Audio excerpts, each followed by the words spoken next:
Ito ang services ng Cardiopulmonary Department ng Cabarin Doctors Hospital.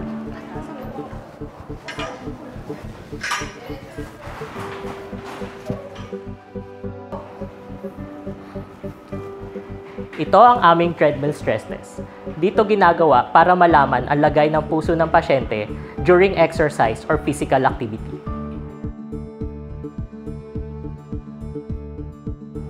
Ito po ang aming carotid duplex scan at arterial venous duplex scan kung saan sinusukat ang blood flow sa mga ugat para makita kung may pagbabara at pagkipot sa mga ugat.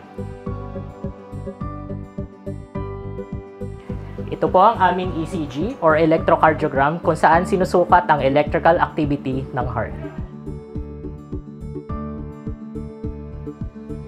Ito ang aming pulmonary department.